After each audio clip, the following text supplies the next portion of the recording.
Al Gore doesn't need much introduction. He is the subject of an Oscar-winning documentary and is the co-recipient of the Nobel Peace Prize. And he is not scared to address the elephants in the room, the elephants of climate change and population explosion.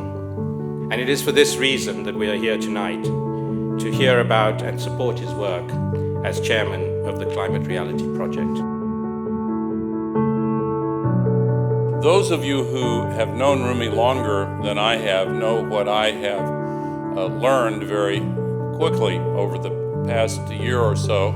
You can't have a more loyal friend, a better friend, a more enjoyable friend. It really is fantastic. And I know my former partner in politics, Bill Clinton, just thinks the world of you.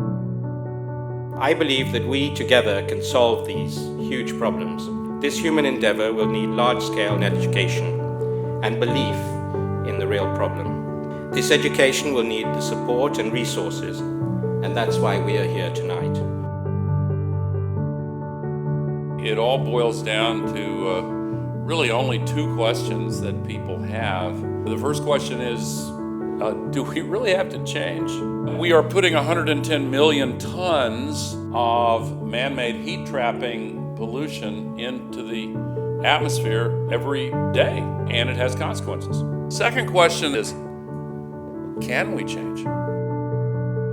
The hard truth is that the maximum that we are politically capable of doing still falls short of the minimum that will actually solve the problem. People are waking up to this. If that's the situation you're in, it means you have to expand the limits of the possible.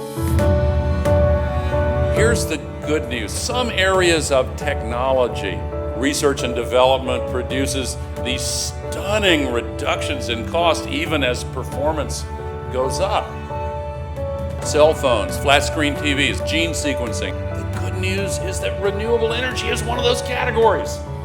12 years ago, the best projections that were available from the expert community was that by the year 2010, the world might get to the point where it could install 1 gigawatt of solar photovoltaic electricity per year. When we got to 2010, we installed 17 gigawatts. Last year, we installed 45 gigawatts. This year, we'll install 62 gigawatts. We now know the answer to that second question is yes. We are going to win this historic struggle. A lot is at stake. The worst of the worst can still be avoided, must still be avoided. We're at the cusp, but governments have to act.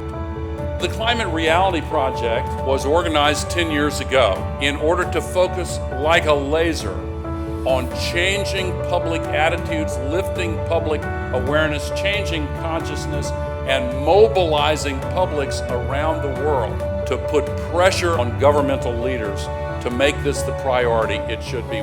We've got everything we need, possible exception of political will, but political will is a renewable resource. Thank you very much.